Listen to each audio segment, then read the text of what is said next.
வணக்கம். பாலகிருஷ்ணன் பேசுகிறேன். ஐக்கிய விவசாயிகள் முன்னணியினுடைய தமிழ் மாநில ஒருங்கிணைப்பாளர் என்ற முறையிலும், ஒரு குடிமை சமூகத்தின் களப்போராளி என்கின்ற வகையிலும் களமாடி வருகின்ற நான், ரூஸ்டர் செய்திகளில் ஒரு கஸ்டாக பேசுகிறேன். வழக்கமான ஊடகவியலாளராக அல்ல. சமூக மாற்றத்தை நோக்கிய பயணத்திற்கு வலு சேர்க்கும் செய்திகளை இத்தளத்தின் வாயிலாக உங்களோடு பகிர்ந்து கொள்ள விரும்புகிறேன். தமிழக அரசியல் களம் மிகவும் பரபரப்பாக இருந்து கொண்டிருக்கிறது. எதிர்பாராத திருப்பங்களும் திகில் காட்சிகளும் நிறைந்ததாக அமைந்திருக்கிறது.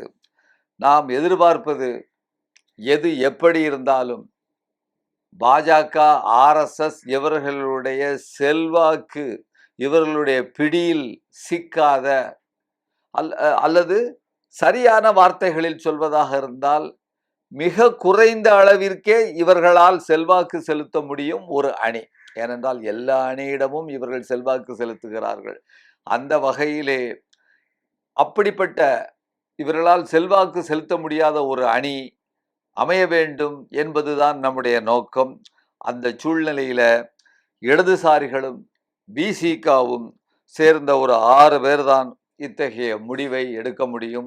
ஒரு சிறப்பான முடிவை இன்று மாலை 6ஓ 7ஓ அந்த மணிக்குள்ள இன்றைக்கு முடிவை சொல்வார்கள் என்று நம்புவோம்.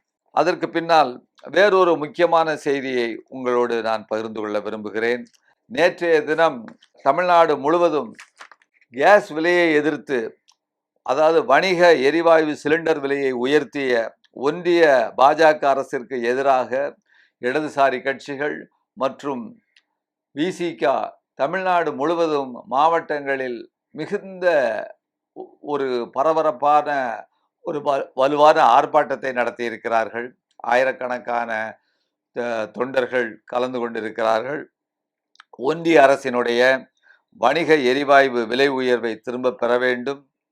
ரயில்வே துறையில் ஆண்டுக்கு 2%, அதாவது 30,000 பணியிடங்களை குறைப்பதை நோக்கியான ஒரு தாக்கீது அனுப்பப்பட்டிருக்கிறது.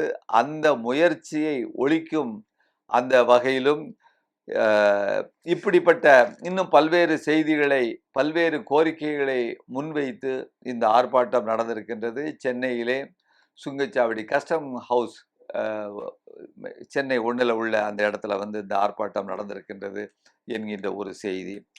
அதற்கு பின்னால இன்னொரு முக்கியமான செய்தியை நான் சொல்ல விரும்புகிறேன். அதாவது தமிழ்நாட்டை பொறுத்த வரைக்கும் அதை மீண்டும் ஏற்கனவே சொன்னது தான், இருந்தாலும் அதை நான் மீண்டும் வலியுறுத்தி சொல்ல விரும்புகிறேன். இந்த நேரத்தை பொறுத்த வரைக்கும் இது முக்கியமான செய்தி. 2019 மகாராஷ்டிராவில் முதல்வராக தேவேந்திர பட்னாவிஸ் காலை வேளையில் பதவியேற்ற பொழுது அஜித் பவார் துணை முதல்வராக இருந்தார். அப்போது ஆளுநரிடம் பெரும்பான்மையை நிரூபிக்காமலேயே, எந்த பெரும்பான்மையும் கிடையாது, பதவி பிரமாணம் செய்து கொள்ள அவருக்கு அனுமதி வழங்கப்பட்டது. எந்த கட்சிக்கோ அல்லது கூட்டணிக்கோ தெளிவான பெரும்பான்மை இல்லாத போது மிகப்பெரிய ஒற்றை கட்சியான டிவிகே மற்றும் விஜயின் தலைவருக்கு ஆளுநர் பதவியேற்க அனுமதி அளித்து அவர்களுக்கு பெரும்பான்மையை நிரூபிக்க வகையிலே காலவாசம் கொடுக்க வேண்டும் என்பது ஆளுநருடைய கடமை. இந்த பின்னணியில தான் இந்த பிஜேபியினுடைய ஆளுநர் பல்வேறு ஆளுநர்களுக்கே உரித்தான பிஜேபியினுடைய இந்த சகுனி வேலையிலே அவர்கள் ஈடுபட்டிருக்கிறார்கள். அதில் மோசமான அரசியலை அவர்கள் இங்கே தமிழகத்திலும் மீண்டும் நடத்துவதற்கு ஆளுநர் மூலமாக துணிந்திருக்கிறார்கள் என்பதை நாம் இந்த ஒரு வன்மையான கண்டனத்தோடு நாம் பதிவு செய்ய வேண்டும். ஏற்கனவே தமிழ்நாட்டில் உள்ள முக்கியமான கட்சிகள், திமுக உள்பட எல்லா கட்சிகளும் ஆளுநர் இங்கே அதாவது இந்த கட்சிகளை விசிகாவை பதவியேற்பதற்கு அழைக்க வேண்டும் என்று கூப்பிட்டு அந்த தங்களுடைய கருத்துக்களை பதிவு செய்திருக்கிறார்கள். பிரகாஷ்ராஜ் உட்பட அந்த கருத்தை பதிவு செய்திருக்கிறார். நம்மை பொறுத்தவரையில் தமிழ்நாட்டில் உள்ள பல்வேறு சிவில் சமூகங்கள் தங்களுடைய கருத்துக்களை பதிவு செய்து நேற்று ஒரு அறிக்கையை வெளியிட்டிருக்கின்றன. அந்த வகையில் நானும் அதில் கையெழுத்திட்டிருக்கிறேன் என்பதை கூறிக்கொண்டு இன்னொரு செய்தி. சுப்ரீம் கோர்ட்டில் ஒரு மோசமான ஒரு நடவடிக்கை இது நாள் வரைக்கும் நடந்து வந்துகிட்டு இருக்கு. இது நமக்கு யாருக்குமே தெரியாது. அத வந்து கபில் சிமில் மூத்த வழக்கறிஞர் வெளிய கொண்டு வந்திருக்காரு பாருங்க. அது என்னன்னு கேட்டீங்கன்னா, பாராளுமன்ற உறுப்பினர்கள், சட்டமன்ற உறுப்பினர்கள் இவர்களுடைய வழக்குகள் அனைத்தும் ஒரே நீதிபதியிடம் தான் போகின்றன. அந்த ஒருத்தர்ட்ட தான் எல்லாத்தையும் அனுப்புகின்றாங்க. அதுவும் குறிப்பாக எதிர்க்கட்சியைச் சேர்ந்த நாடாளுமன்ற உறுப்பினர்கள், சட்டமன்ற உறுப்பினர்களுடைய வழக்குகள். அப்போ இ மே அ தலைமை நீதிபதிகள் எல்லா இடங்களிலும் இந்த வழக்குகளை அந்த குறிப்பிட்ட நீதிபதியிடமே ஒப்படைக்கிறார்கள். இது கடந்த சில ஆண்டுகள்ல இப்படி தொடர்ந்து நடந்து வந்துகிட்டு இருக்கு. இந்த ஒட்டுமொத்த அமைப்பையும் இது ஒரு முறைகேடாக பயன்படுத்துவதாக இன்றைக்கு பயன்படுத்துவதைப் போல உள்ளது என்று கபில் சிபில் இன்று அதை தெரிவித்திருக்கிறார். இதை நாம் கவனத்தில் கொள்ள வேண்டும். மக்களிடம் இந்த கருத்துக்களை கொண்டு செல்ல வேண்டும். ஏன்னா உச்சநீதிமன்றத்திலேயே இது போன்ற விடயங்கள் நடந்து கொண்டிருக்கின்றன என்ற செய்தியை நாம் பார்க்கிறோம். அதுக்கப்புறம் பார்த்தீங்கன்னு சொன்னா வந்து, நாம இந்த பேசுற இந்த நிகழ்ச்சியில இந்தியா முழுக்க இந்த வலதுசாரிகள்னு சொல்லப்படுகிற அது இந்துத்துவவாதிகள்னு சொல்லலாம், அல்லது சங்கிகள்னு சொல்லலாம். அவர்கள் வந்து பண்ணக்கூடிய அட்டூழியங்கள் வந்து அளவுக்கு அதிகமாக போய்க் கொண்டிருக்கு. அந்த அந்த விஷயங்களையும் 1, 2 விஷயங்கள நெறைய இருக்குங்க. ஆனா எல்லாமே நம்ம சொல்லி வந்து நம்ம இத முடிச்சிட முடியாது இந்த நேரத்த. அதுல சில நல்ல விஷயங்களும் நடந்திருக்கு. அந்த விஷயங்களையும் நாம இங்க முதல்ல நம்ம பார்த்துட்டு, வேற சில விஷயங்களையும் நம்ம பார்க்கலாம்னு நெனைக்கிறேன். அ முதல்ல அடுத்த செய்தியாக, பெங்கால்ல ஒரு வெற்றிகரமான ஒரு யுத்தத்தை தேர்தல் கமிஷனுக்கு எதிராக, அதாவது 2 கையவும் பின்னால கட்டி போட்ட அந்த நிலைமையில ஒரு யுத்தத்தை நடத்துவது போல 2,50,000 பேர் பாரா மிலிட்டரி ஃபோர்ஸஸ வந்து துணை ராணுவ படைய இறக்கி இருக்கிறாரு ஐயா மோடி எலெக்ஷன் கமிஷன். அங்க ஈரானுக்கு எதிராக ட்ரம்ப் கூட 50,000 துருப்புக்கள தான் இறக்குனாரு. இங்க 2,50,000 அந்த அம்மையாருக்கு எதிராகன்னு சொன்னா, அவரை கண்டு எந்த அளவிற்கு அவர்கள் பயந்திருக்கிறார்கள். அதுல வெற்றிகரமாக அவர்கள் வந்து தோற்கடிக்கப்பட்டாலும் வெற்றிகரமாக அந்த யுத்தத்தை நடத்தியதற்காக உத்தரப்பிரதேசத்திலிருந்து சமாஜ்வாதி கட்சியினுடைய தலைவர் அகிலேஷ் யாதவ் வந்து அவங்க வீட்டுக்கு போயிருக்கிறாரு. மம்தாவுடைய வீட்டுக்கு போயி, வாழ்த்துக்கள சொல்லிட்டு, எதுக்கு வாழ்த்துக்கள்? இவ்வளவு தூரம் you have done a great thing. You are a warrior அப்படின்னு சொல்லக்கூடிய அந்த செய்திகள் கூட நமக்கு காதுல விழுது. அவங்க வீட்டுக்குள்ள போறாங்க. அந்த வீட பாருங்க. 3 தடவ சிஎம்மா இருந்தவங்களுடைய வீடு வந்து எவ்வளவு சிம்பிளா இருக்குங்கிறத அத நம்ம காணொளியில நீங்க பார்க்கலாம். அப்புறம் இது இன்னொரு செய்தி பாருங்க. மம்தா அம்மா ஒரு தகவல சொல்லியிருக்கிறாங்க. அவங்க ஒரு பெரிய அறிக்கைய நேத்து வெளிக்கி விட்டுருக்காங்க. ஒரு அதிர்ச்சி அடையக்கூடிய வகையில ஒரு அதிரிக் அ ஒரு ஸ் ஒரு அறிக்கை. அதுல என்ன சொல்லியிருக்கிறாங்க, அதாவது நான் எக்காரணத்தை கொண்டும் முதலமைச்சர் பதவியை ராஜினாமா செய்ய மாட்டேன். இதுக்கிடையில மத்திய அரசு வந்து குடியரசு வழக்கமா அவங்க குடியரசுத் தலைவர் ஆட்சிய அவங்க வந்து அமல்படுத்துவாங்க. அப்படி அமல்படுத்தினாலும், இதை நான் முதலமைச்சர் பதவியை ராஜினாமா செய்ய மாட்டேன்.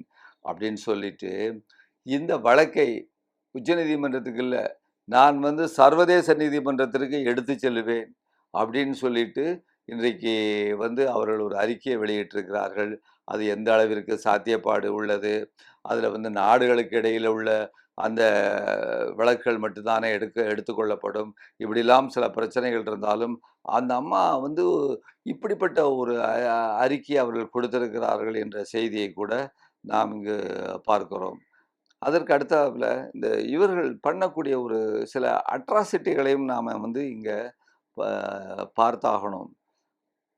அதுக்கு முன்னால இன்னும் ஒரு செய்தி பாருங்க. நம்முடைய புதிய தமிழ்நாட்டுல புதிய கல்விக் கொள்கையை கொண்டு வருவதற்கு முயற்சி பண்ணிட்டு இருக்கிறாங்க. இது நாள் வரைக்கு வந்து திராவிட முன்னேற்றக் கழகத்தினுடைய ஆட்சி வந்து அதை தடுத்து நிறுத்தி வந்தது. இப்போ இந்த 1 வாரத்துக்குள்ள அந்த புதிய கல்விக் கொள்கையை கொண்டு வரக்கூடிய அந்த திட்டத்த வந்து நீங்க ஒத்துக்கிடணும் அப்படின்னு சொல்லிட்டு வந்து ஒரு நிர்பந்தத்த வந்து இந்த அரசுக்கு ஏற்படுத்தி இருக்கிறாங்க.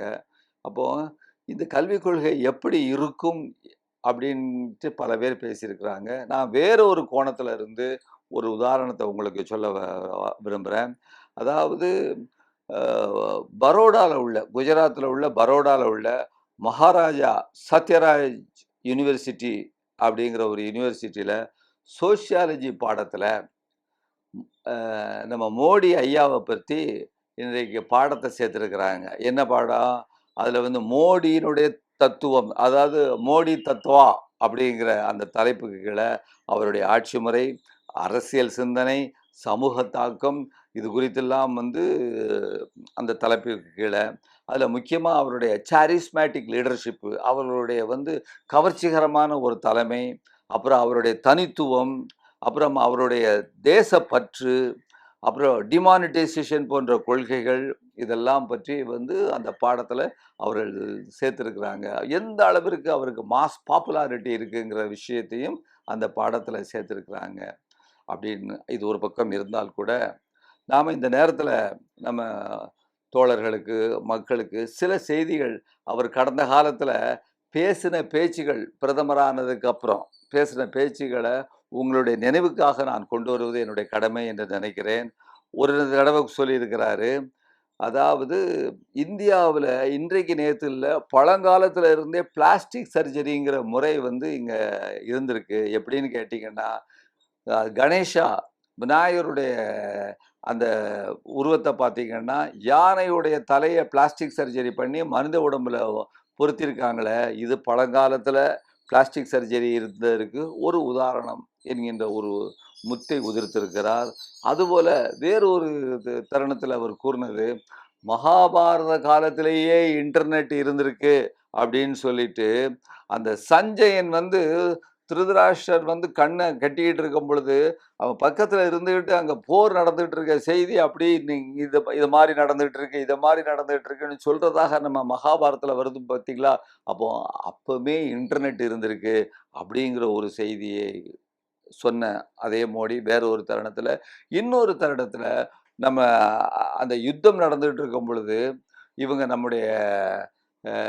நம்மகிட்ட உள்ள இந்த விமானங்கள் வந்து ஒரு தேர்தல் பேச்சில், அதுவும் 2019ல் மேகங்கள் இருக்கக்கூடிய நேரத்தில் நம்ம விமானங்கள் போய் வந்து அங்கே தாக்குதல் நடத்திதான். காரணம் என்னன்னு கேட்டிங்கன்னா, மேகங்கள் இருந்தால் ராடார்களுக்கு, பாகிஸ்தானுடைய ராடார்களுக்கு தெரியாதாம். இப்படிங்கிற ஒரு முத்தையும் வந்து அவர் உதிர்த்திருக்கிறார். இன்னொரு சந்தர்ப்பத்தில் பார்த்தீங்கன்னு சொன்னால், டீ போட்டிருக்கேன் சிறுவனாக இருந்த பொழுதே. எப்படின்னு சொன்னால், அதாவது ட்ரைனேஜ் இருக்கு இல்லையா, அதில் வரக்கூடிய கேஸ், அந்த கேஸை பயன்படுத்தி நான் டீ போட்டிருக்கேன் அப்படின்னு சொல்லக்கூடிய செய்திகள். இப்படி அவர் சொல்லக்கூடிய இந்த முத்துக்களை எல்லாம் வந்து எப்படி நம்ம பார்க்கிறது? இது பகுத்தறிவுக்கு ஒத்து வரக்கூடியதா என்ற சிந்தனையை உங்களுக்கு விட்டுவிட்டு, இவரை பற்றித்தான் அங்கு பாடங்கள், இவருடைய அந்த சிந்தனைகள், இவருடைய சாரிஸ்மேட்டிக் லீடர்ஷிப்பு, இவர் கொண்டு வந்த டிமானிட்டைசேஷன், இவர் கொண்டு வந்த ஜிஎஸ்டி, இது போன்ற விஷயங்கள் எல்லாம் மோடியினுடைய தத்துவங்கள் என்ற தலைப்பின் கீழ் வச்சிருக்கிறாருங்கிறத நம்ம பார்க்கிறோம். அப்புறம் வேற ஒரு செய்தி பாருங்க, மகாராஷ்டிராவில் பசுவை கடத்திட்டு போனாங்கன்னு சொல்லி ஒரு காரில் உள்ளவங்களை அடித்து அந்த காரை நொறுக்கி எடுத்து அதாவது அதை சல்லியாக அந்த காரை நொறுக்கக்கூடிய அந்த காட்சியை நீங்கள் பார்க்கலாம். அதை செய்துகிட்டு இருக்கும் பொழுதே பக்கத்தில் கார்களும் பஸ்ஸுகளும் லாரிகளும் போயிட்டுருக்கு. எந்த மக்களும் எதுவும் நடக்காதது போல அவர்கள் போய்கொண்டிருக்கிறார்கள் என்கின்ற ஒரு செய்தியும் நீங்கள் பார்க்கலாம். அடுத்தது மிக முக்கியமான செய்தி, மேற்கு வங்காளத்தில் டிஎம்சி எம்பி வந்து ஒரு அம்மா இருக்கிறாங்க, பாராளுமன்றத்திலலாம் நீங்கள் பார்த்துருப்பீங்க, மொஹுவா மொய்த்ரான்னு சொல்லிட்டு. அந்த அம்மையார் வந்து நேற்றைய தினம் எக்ஸ் தளத்தில் வந்து ஒரு பதிவை போட்டிருக்கிறாங்க. அந்த பதிவையும் அவங்க போட்ட பதிவையும் நீங்கள் பார்க்கலாம். அதில் என்னன்னு சொன்னால், அவங்க என்ன சொல்கிறாங்க, அஃபீஷியல் ஒர்க்கு சம்பந்தமாக பாராளுமன்ற அந்த ஸ்டாண்டிங் கமிட்டி மீட்டிங் டிஃபென்ஸ் பற்றி, அதற்காக நான் விமானத்தில் அந்த விமானத்தோடைய நம்பர் எண்ணி எல்லாம் குறிப்பிட்டு, முதல் முதல் வரிசையில் 1FRE 719 அப்படிங்கிற வரிசை உட்கார்ந்துருக்காங்க. அப்படி உட்கார்றதற்கான அவங்க அந்த நேரத்தில் 5-6 சங்கிகள் அல்லது வலதுசாரிகள், நீங்கள் எப்படினாலும் சொல்லிவிடுங்க, அந்த அம்மாவை கூச்சல் அதை டீஸ் பண்ணி அவங்கள வந்து அவமானப்படுத்தி அவங்களுக்கு எதிராக முழக்கம் போடுறது அப்படிங்கிற ஒரு செய்தியை அவங்க செய்துகிட்டு இருக்கிறத இது அந்த காட்சியை நீங்கள் பார்க்கலாம். இது எங்கே நடக்கு? ரயிலில் நடக்கலை, சாலையில் நடக்கலை, விமானத்தில் நடந்திருக்கு. அந்த செய்தியும் நீங்கள் பார்க்கலாம். அவங்க உடனடியாக அந்த ஃப்ளைட்டில் வந்து சம்பந்தமான நடந்த விஷயங்களை கம்ப்ளைண்ட் பண்ணிட்டு அதை வந்து மற்றும் ஐயா ஸ்டாலினுக்கும் சரி, ராகுல் காந்திக்கும் சரி, அந்த விமான போக்குவரத்து அமைச்சருக்கும் சரி அதோடைய காப்பி அனுப்பியிருக்காங்க அப்படின்னு சொல்லும் பொழுது, இது ஒரு சாதாரண நபருக்கு இல்லை, ஒரு நாடாளுமன்ற எம்பிக்கு நடந்திருக்கு இப்படிப்பட்ட ஒரு அநியாயமும் இப்படிப்பட்ட ஒரு அவமானமும் அப்படின்னு சொல்லும் பொழுது, இவர்கள் பெண்கள் குறித்து மிக பெரிய பதவியில் இருப்பவர்கள் குறித்து என்ன புரிந்து வைத்திருக்கிறார்கள் என்கின்ற இது இத்தோடு நிற்கலை. அதுக்கப்புறம் பார்த்தீங்கன்னு சொன்னால் இன்னொரு செய்தி பாருங்க, டபுள் இன்ஜின் சர்க்கார் அப்படின்னு சொல்றாங்க இல்லையா, அந்த டபுள் இன்ஜின் சர்க்காருடைய அவலத்தை நீங்க பார்க்கலாம். வந்து மேற்கு வங்காளத்தினுடைய வெற்றியை சங்கிகள் வந்து ஒடிசால கொண்டாடுறாங்களாம். காவல்துறையினர் முன்னாலேயே ஒரு மனிதனை அடிச்சு கொல்றாங்க. கொண்டு போகக்கூடிய காட்சிகளை நீங்கள் பார்க்கலாம். வந்து அந்த காட்சிகளையும் நான் வந்து நீங்க உங்களுடைய பார்வைக்காக வைக்கிறேன். ஆனா அந்த அந்த நாட்டில் உள்ள அந்த மாநிலத்தில் உள்ள மினிஸ்டர்களும் பெரிய பெரிய அதிகாரிகளும் மேற்கு வங்காளத்தில் சங்கிகளினுடைய வெற்றியை கொண்டாடி கொண்டிருக்கிறார்களாம். அந்த காணொளியை நீங்க பார்க்கலாம்.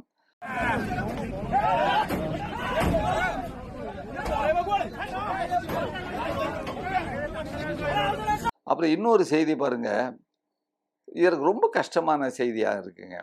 அதாவது ஒரு ரயில்ல பெரியவர் ஒருத்தர், ரொம்ப வயதானவர், ஒரு இஸ்லாமியர், அவர் நின்றுட்டு இருக்கிறாரு. அந்த நேரத்தில் பார்த்தீங்கன்னு சொன்னால் வந்து ஒரு இளைஞன், சற்றேறக்குறைய ஒரு 22 வயது இருக்கும். அந்த இளைஞன் அந்த முதியவரை என்ன பாடுபடுத்துகிறான் பாருங்க. இந்த இப்படிப்பட்ட ஒரு ஒரு ஹேட்ரேடு, ஒரு விஷத்தனமான ஒரு அடுத்தவர்களை வற்புறுத்திய பெர்வர்ஷன், வக்ர புத்தி, இதெல்லாம் இவர்களுக்கு எப்படி இவர்களுடைய மனதில் ஏற்படுத்தப்பட்டிருக்கு. இதுதான் 100 ஆண்டு காலமாக சிறிது சிறிதாக இந்தியா முழுவதும் இவர்களுக்கு ஊட்டப்பட்டிருக்கா. நல்ல வேளை தென்னிந்தியாவில் இது நடக்கலை, இது போல நடக்கலை. நாம் அதனால தான் திரும்ப திரும்ப சொல்கிறோம், இவர்கள் குறித்து ஜாக்கிரதையாக இருக்க வேண்டும். எவர் வேண்டுமானாலும் வந்துவிட்டு போட்டும் ஆட்சிக்கு, அவரோ இவரோ அல்ல.